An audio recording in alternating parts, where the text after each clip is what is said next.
Welcome back to another of the City That Never Sleeps show. I'm Brandon Pocker, joined as always by my co-host Austin Kane. How are you doing today? Doing all right. I'm sure we all know what happened last night. Somber night, somber evening in the sports world, somber day. Um, let's get right to it. I guess just prayers out to his family, everyone involved, both teams, everyone in the sports world. It's a sad day. Yes. So normally we get here. It's a matter of I'd be asking. What do you think about the Jets game? What do you think about the Giants game? What do you think about the week that was? What do you think about the playoffs coming up? What do you think about the MLB offseason, the Knicks, the Rangers, all that? But to be completely, you know, none of that's important today. None of that is because we got a harsh reminder of specifically referring to all sports and life in general of how precious is and how quickly taken away. So as Austin, said at the top of the show, night during a route tackle on Banger T. Higgins, Bills safety Damar Hamlin, 24-year-old safety of Pitt, just he stood up and he collapsed. And watching that game, we as crazy as is, stuff like that has happened. You see guys that have with concussions, and people in the past were, you're waiting for that scene where the guy gives up, the guy is moving, the guy is okay, and that just didn't happen, and you saw reaction on the faces of the players. You saw the reactions on the faces of coaches. The utter silence, entire stadium. And once all that hit, you something was different. So something was different. That this wasn't just your play, and that's really, I think, when everything started to change. And sitting in that game, like put it in perspective, it goes from those Bengals, one of the biggest games of this Monday Night Football, the game of the year, immediately turns into none matters. Literally, none of it matters. The only thing that mattered was the safety of this human. I mean, Austin, what was your? I don't even want to say react. Like just seeing that, like going through your head. Yeah, I mean, it's just scary. Makes you think like these guys really are putting their lives out there playing football. It's a physical game, dangerous game, and sure, a big hit is cool to see. But I mean, these guys they're really putting their lives out there, and it's a bloodbath on the field, and it's a dangerous sport. And it makes you think like next time you're cheering for your team and something doesn't go the right way, instead of saying screw you for not making that play, it makes you really think like, these guys are taking hits every play and you never know what could come out of it. Last night we saw that, something that, personally, I don't think we've ever seen before, really in the NFL and many sports, too often around the world. It's just crazy, shocking. Yeah, I feel like especially with like all sports, everyone gets so caught up in the fact that you know you know people cheer for these teams. We cheer for these teams, and we forget so much. Unfortunately, it has to be remembered more and more. that these coaches, these players, the players more specifically, are human beings.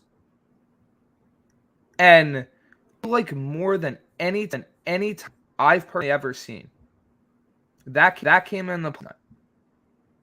Because first of all, I don't even think the camera should have been hanging on any of the players' faces in that situation.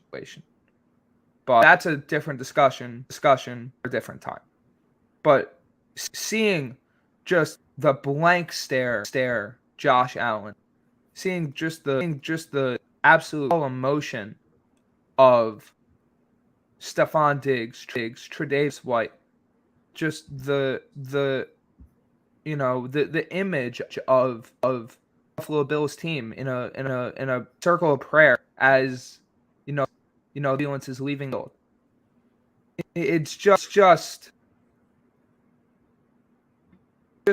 it was surreal. And taking it a step further, and this is really like, quote unquote point I bring up, the fact, and I commend Zach Taylor, I commend Sean McVay. Yeah, I commend the Bills the Bengals head coach for doing the right thing, because whether the NFL had the mixed up in a line of communication and not, it was their actual directive trying to save them from a PR disaster.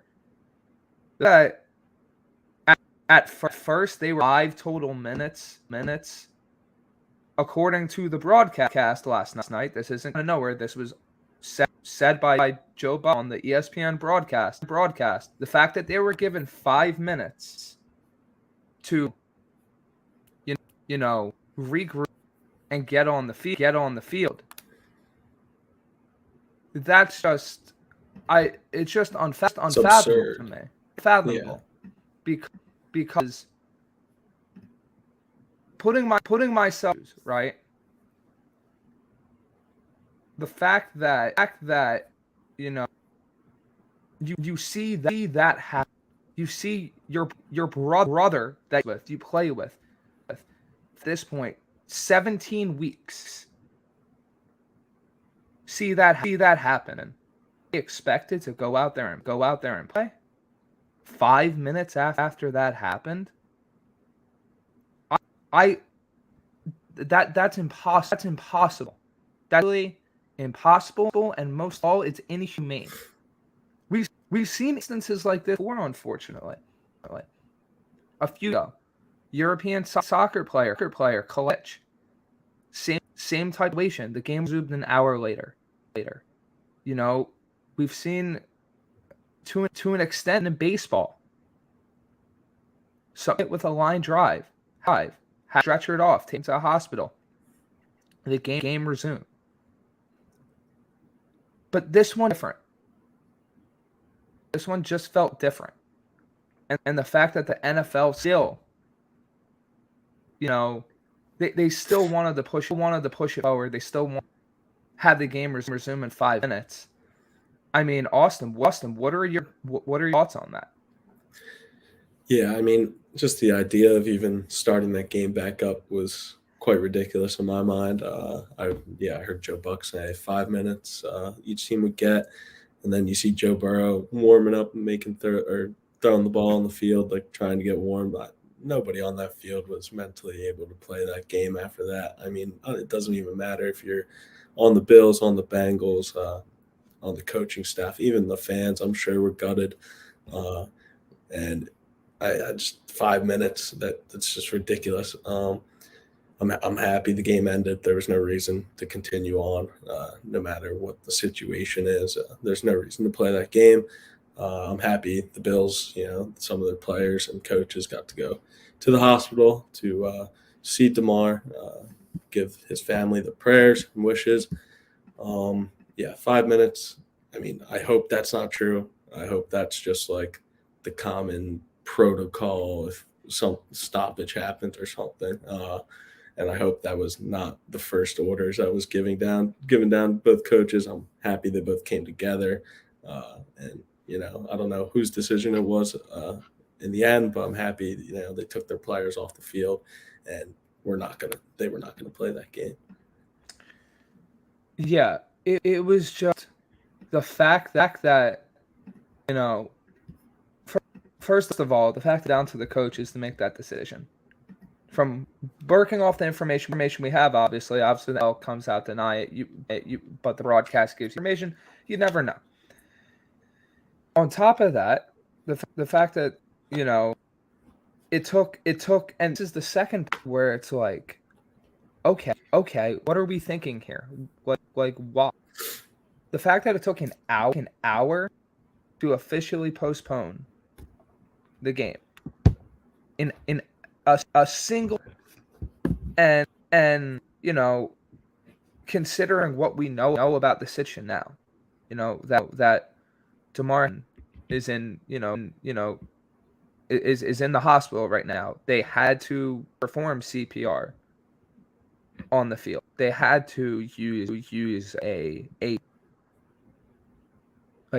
that is so far removed from a football situation to the point where it's death. It's a life or, and that it took an hour. An hour to officially postpone that game. That's just, ugh.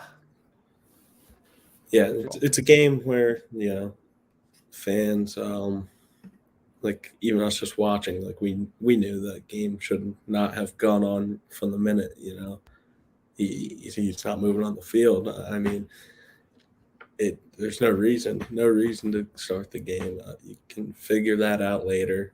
It's just so much bigger than football. So much bigger than football. And I think that the thing with this situation is you're praying, you're heard some positive signs. Obviously, they were able to get his heart back. That he's still in critical condition to the last medical up, but obviously hurdles still have to be cleared. We're not doctors here. We're not gonna speculate. Oh, what's in this? What happens with that? We're two guys doing a sports show, but I think it's better in my eyes to focus on the good and focus on the people that are mostly affected. Most people are on Twitter, most people are on social media. You see the people handling it in the right situation, and to be quite honest with you, the better way in my eyes to really those type of people is to not give the attention and the quote unquote oxygen those types of tape. And you can probably all figure out into in this situation. It's not like auditioning him on the show is going to make a huge difference. Whatnot. I think it's, and I think my mic's having issues, so we're going to just simply play.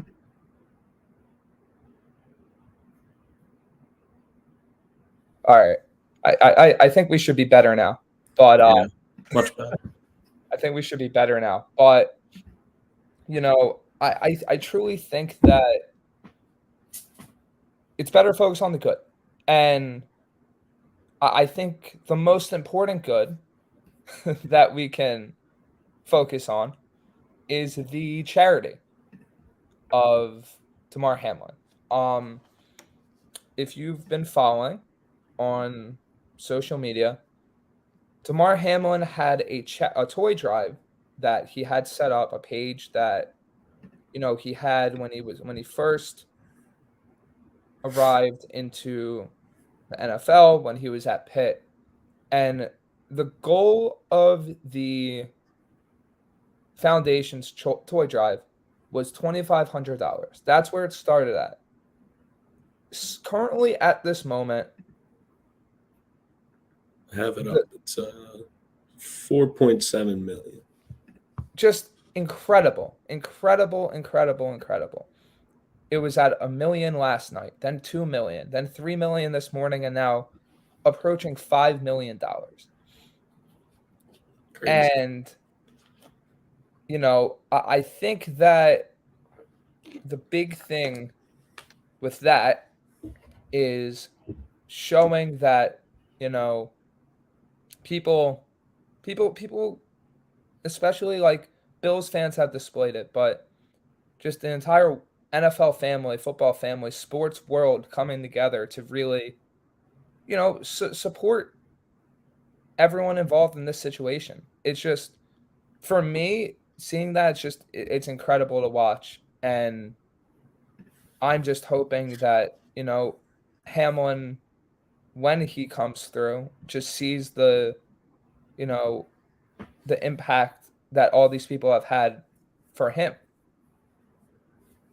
And Yeah, I just think it's incredible to see that happen. And I feel like that's the part that should be focused on instead of the people that are trying to grift off it, the people that are trying to make, waves off the situation. yeah, for sure. Just with the GoFundMe itself, it's just awesome to see throughout the whole football community, no matter what your team is, no matter, rival fan in the division, something like that. That was out, that goes straight out the window. Situation like this, which, it's great to see the whole NFL come together. NFL fans, even if you're not a fan of the NFL, just donating to this is just one small impactful way you can help, and it's just great to see. Over $4.5 million in less than 24 hours is just crazy. Just awesome support by the whole NFL community, and just the fans. It's awesome. Yeah, 1,000%. And yeah, we got some we got some comments in the chat. We got Pete Evans saying prayers up for Damar. We got Rob as well. We got Sean in the chat. We have Nicole saying she's praying. I think we all are, and that's unfortunately all we can really do in this situation. It's all we can really do. And then we have Chris bringing up the apology by the person I was the person I was alluding to. I just I don't see the I think it's simple enough to say, what that man did was pathetic. It was, utterly, just to put it as blunt as I can, trash. And yeah, that's just that's where I stand with it. We got Drew in the chat saying positive vibes. I really feel for the young man and his family. That's the most important thing. And that's really all we should think about in this situation. The impact of the game, the playoffs, it's irrelevant. It's all irrelevant. Because the only thing that matters is this young man's health and safety. And then in the chat, referring to that person's statement, he just failed spectacularly at articulating it. I feel like There's a time and place. Yeah, but I feel like, especially with him, and I'm spending more energy on this than I wish I would, but I feel like it's fair to say this. Referring to him, and in that situation, he's done so much stuff like that where it's like I see people giving him the benefit of the doubt, and I just can't. I truly just can't in that situation. I have had no respect for him, quite frankly. Give you a peek behind the curtain. I've had him blocked on Twitter for probably 2-3 years at this point. I haven't been able to stand him because he's done stuff like this all the time. So seeing this, it wasn't like how could you say this? It's no, you're just a terrible person. And I'm not surprised that you said this because you're trying to grift off this entire situation. So yeah, I understand why people could see that, but this is a man that's been doing this type of stuff for years. I have no sympathy. Yeah, no, Skip, definitely a controversial guy in sports media world.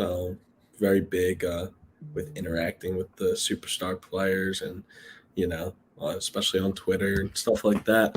Definitely, I mean, I guess I could see what people are saying with the tweet, because look, NFL is a big business and it's eventually going to have to move forward, but it's just not right now. It's not that time, especially right after it happened last night. Skip, I mean, just a bad tweet to send out.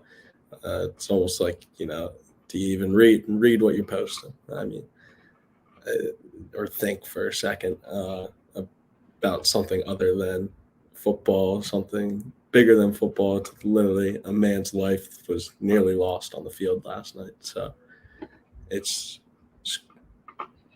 shouldn't have hit sent. I mean, it's just a matter of having no empathy and no feel for the situation. That's quite frankly what happened. And it's by a person that it usually never has empathy and never has feel for these types of situations. So I'm truly not surprised. I'd rather focus on the amazing, donations being made by all these people. I'd rather focus on the fans of the Bills and Bengals coming together. I'd rather focus on the players that are coming to their teammates' side, the players that are coming together. And, especially looking at the way the broadcast handled this situation, right? As guys that, do a show, I just what the people on ESPN did, and specifically, the people that were in the booth, whether it's Buck and Aikman or Schefter and Colbert and Booger McFarland, who did a tremendous job on the Monday Night Football telecast, providing that insight into, what this situation means for a football player, because for in a situation that no football player ever truly thinks is going to happen on a field. And then Scott Van Pelt and Ryan Clark, just the way they handled that was just incredible. It was commendable with how they handled an impossible situation. And personally, I mean, I feel like the person, and I know you remember this as a Steelers fan, Austin, Ryan Clark, it was in a very similar spot, and hearing him speak about that, it's just completely eye-opening and just powerful to hear what someone in that type of situation has to say about something that's very similar.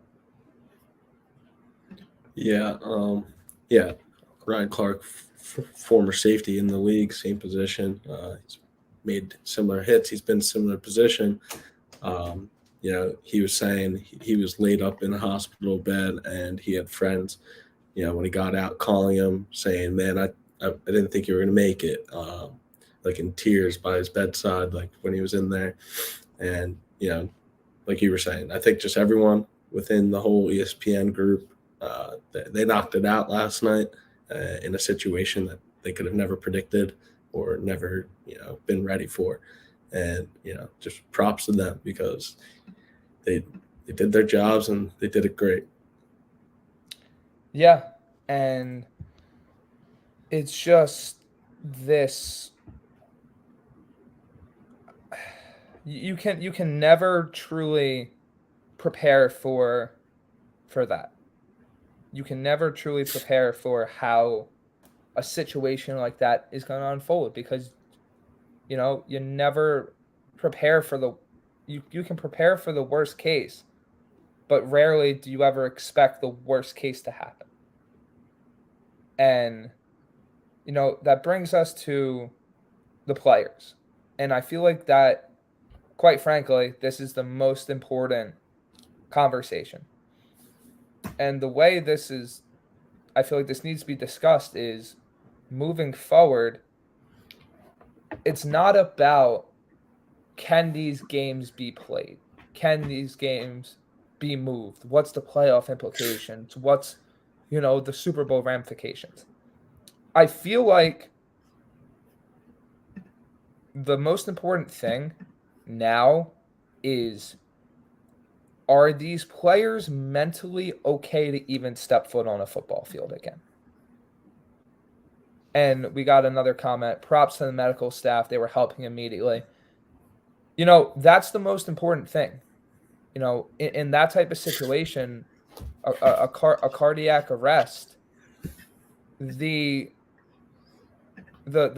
fast moving, like every second matters. And the fact that they were able to respond so quickly and handle that situation so quickly was just that's another commendable, performance. That's a very those were just commendable actions, and that can't be said enough either. But back to the players, I feel like especially with football, and we've seen this in the past with how certain things like this are handled. I feel like but then again, not just football, but all athletes in general. I feel like we really underscore the mental health aspect of these players. I feel like not enough is taken into account of the human being aspect, the mental health aspect of what, not just playing sports, but, dealing with the stress, the anxiety, the tension of these certain moments and playing, and the pressure if you're trying to get a new contract and what that does to you, right? I can't even imagine the thoughts going through the Bills players' heads, the thoughts going through the Bengals players' heads. And not just that, but every other player in the NFL's heads right now. Because, it's real. It's one thing to think about it, but for it to actually happen, now it's there. Now it's right in front of you. Like, it happened. The worst case scenario happened. And as someone, that played sports, as someone that has watched sports forever too, it is so hard to perform already at high levels with a clear head. What happens when, you're thinking about your brother, your close friend, your teammate? You can't play at that high level. And for something like the NFL, where even the smallest tweak in a reaction, in a step, can mean everything. I just truly and utterly don't know how anyone, even a week after this, is asking, in my opinion, for too much. I don't know how you can expect these guys to come back. I get it. I get what people are going to say. You can't push everything back. But then I respond, why not? You can't, for example, right? And Drew brings up a great point in the chat. I think it's hard for anyone to just turn around right away after something like that. They need to take time to evaluate the mental space. Exactly. What are you going to do? Right?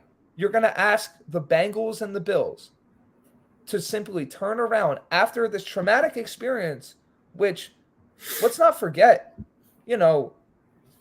T. Higgins, a simple routine play that he's probably had like 15, 20, 30 times this season turns into this. His headspace is probably not there.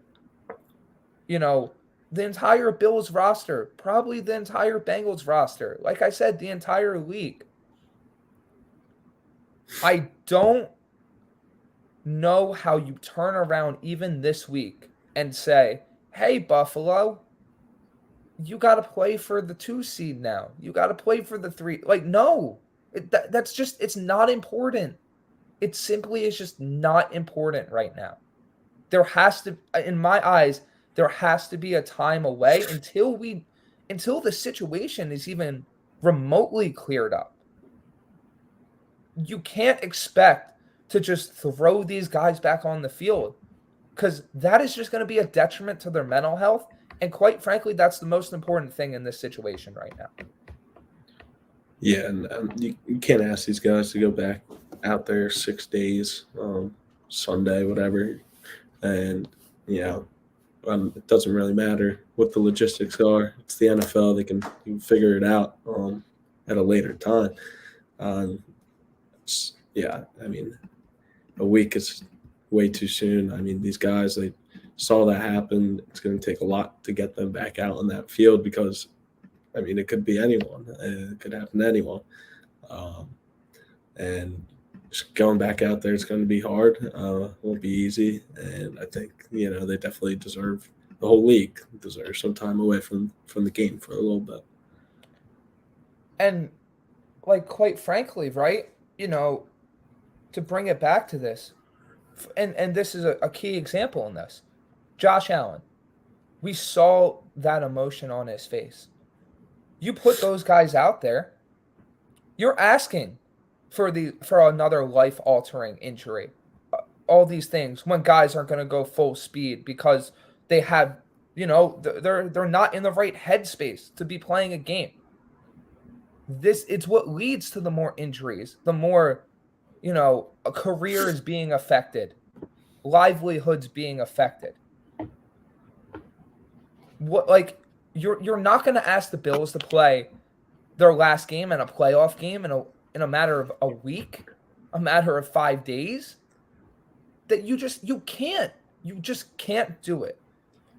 As Austin said, and this is really how it should be, screw the football.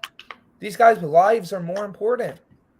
These guys' mental health is more important than anything NFL related.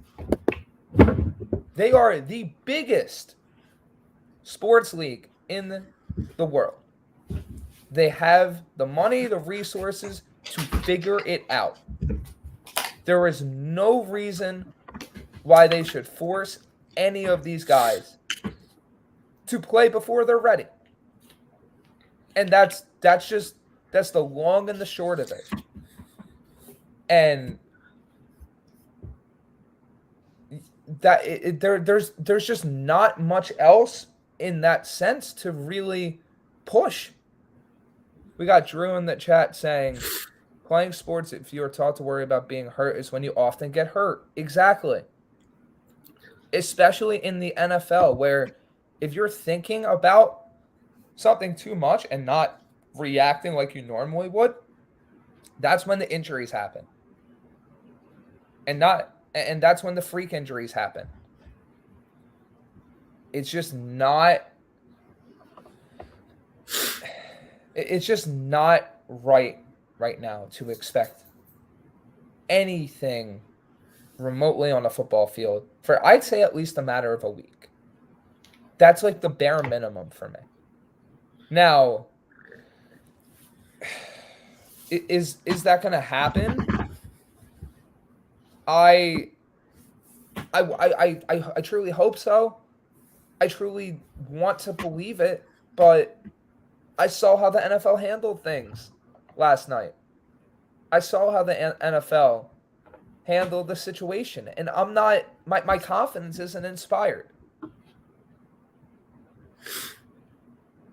Not one bit. I mean, the NFL is the NFL. I feel like, if they said 5 minutes last night, what are they going to say this time? I mean, they already came out and said for now, no plans to,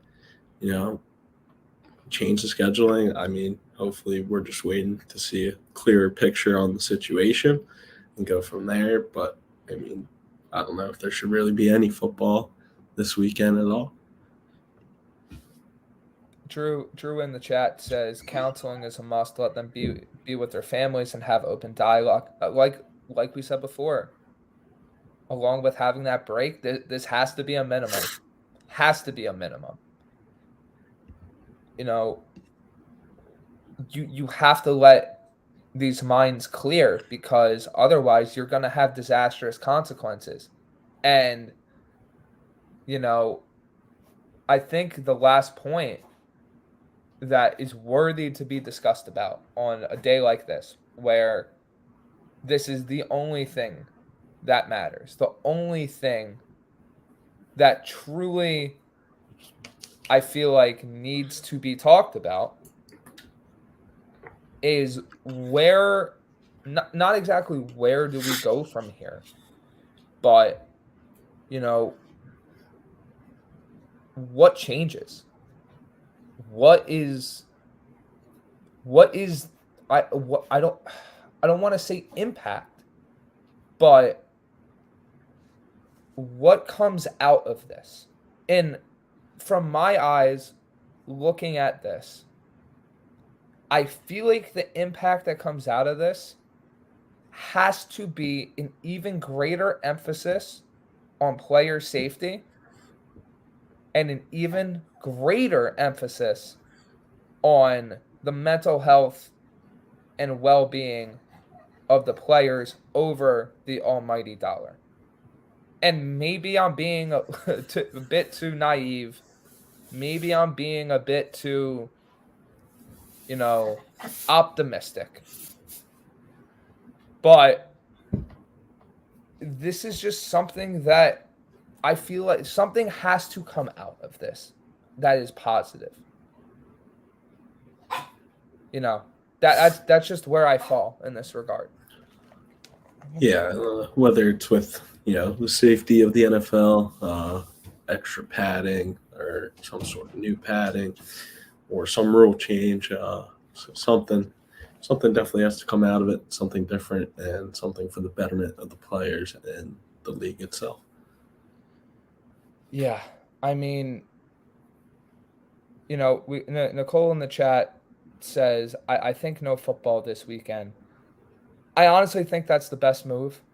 Now, once again, saying what should happen and what will happen are two, unfortunately, very different things. Saying, oh, when are these games going to be played? Like I said, it's not worth it to talk about it, because that's not what matters right now. Games can be made up, games can be rescheduled, games can be played. What matters now is the well-being of a player that was, that had an impossible event happen to him. And,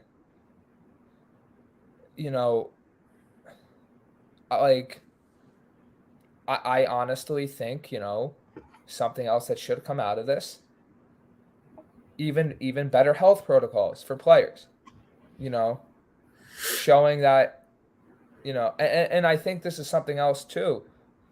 When something happens that was always a possibility, but then it becomes real, that's when real change can get implemented. I feel like at minimum you need to have like these things on standby, and they basically are, but I feel like even to a greater extent. Maybe Yeah. I don't want to be like grasping for straws here, but it's like you need an emphasis on player health, both physical and mental, and ensure that your protocols in terms of knowing when to cancel games, injury protocols, having an even greater emphasis on player safety in every aspect. You have to make sure that they are ironclad and even better than where they are. And quite frankly, in the NFL's case, actually start caring about player safety. Actually start, not just being like, oh, we care about player safety, and then say to essentially a broadcast that the game is expected to resume in 5 minutes. actually care about your players, both when they're playing, both when they're off the field, and when they're retired.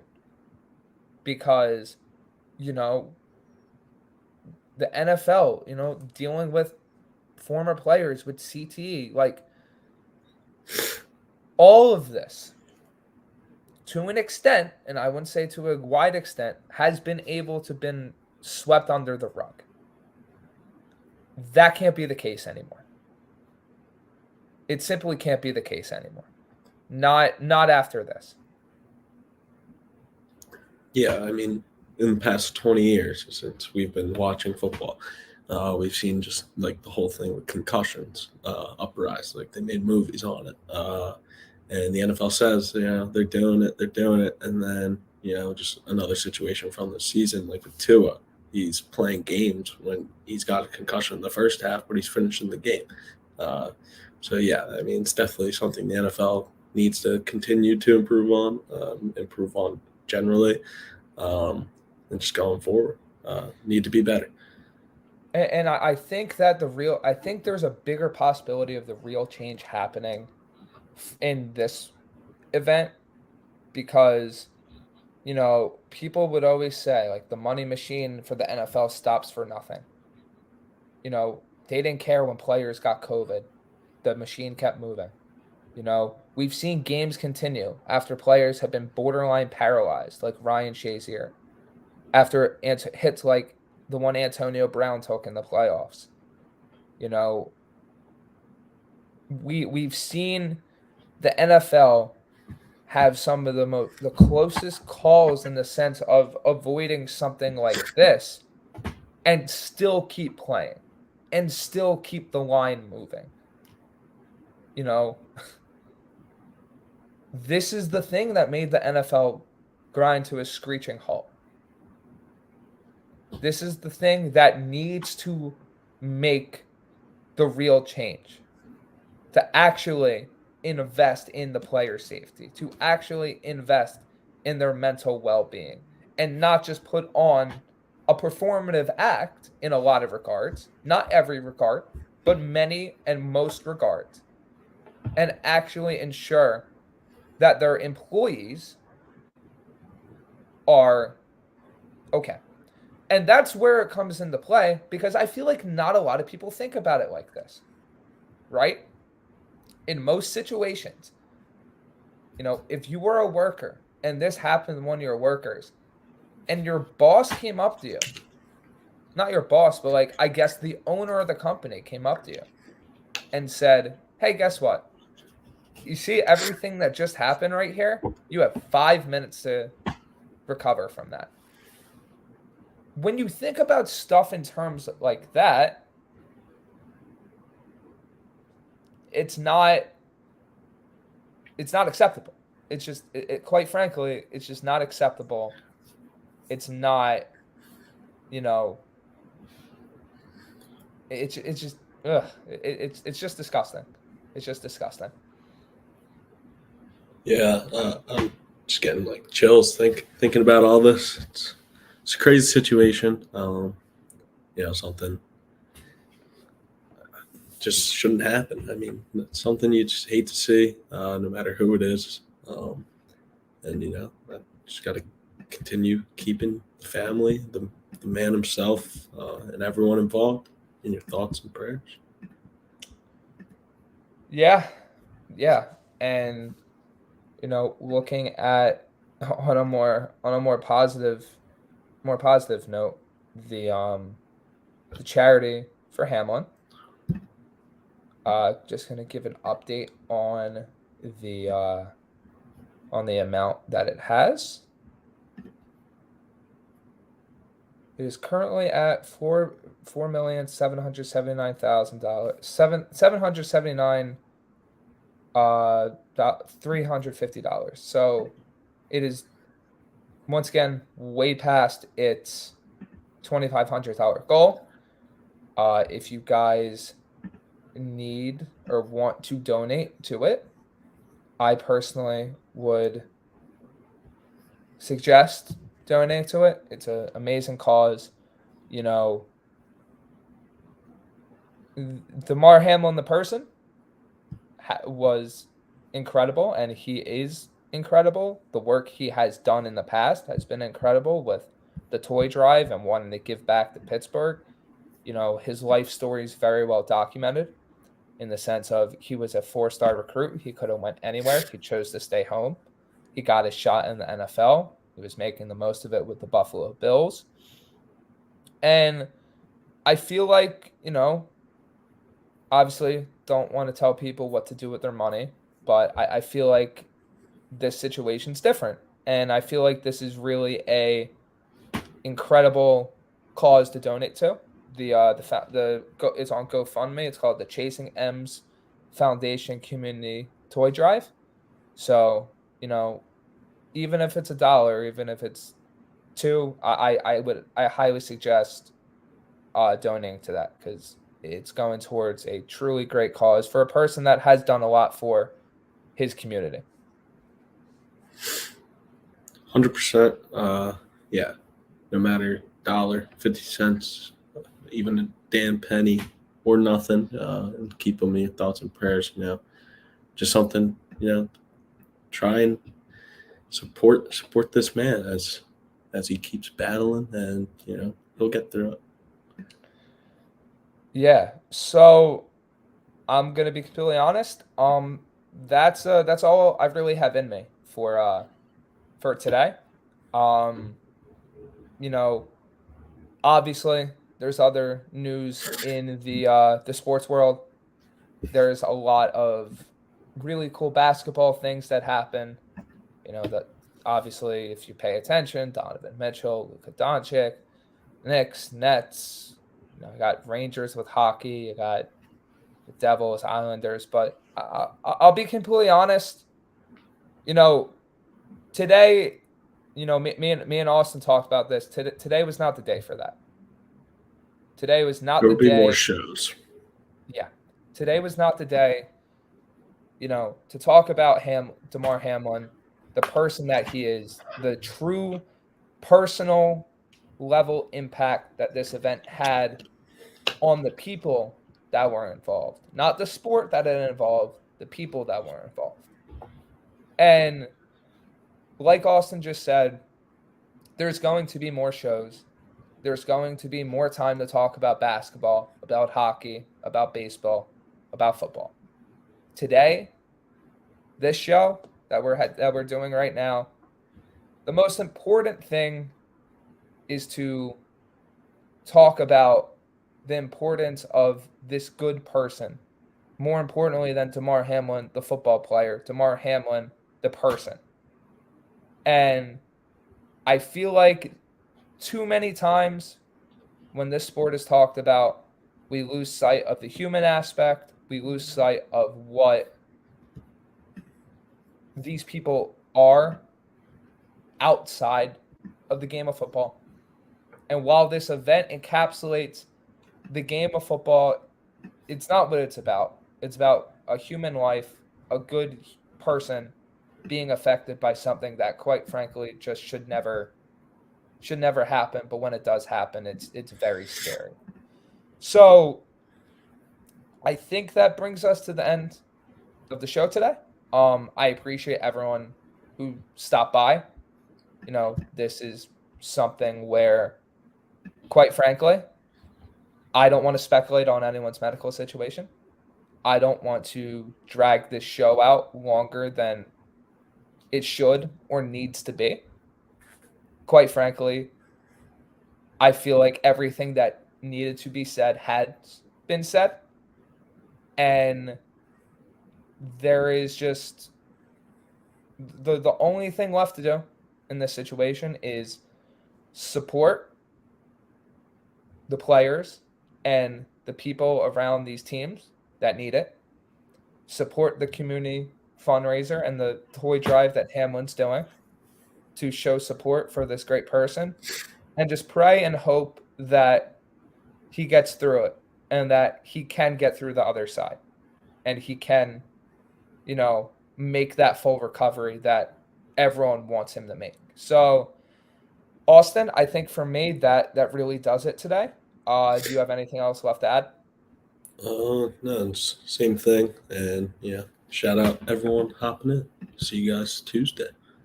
Yeah, so thank you guys for joining on another great episode of the show. We're praying for Damar Hamlin, and we will catch you guys next time. Have a great night.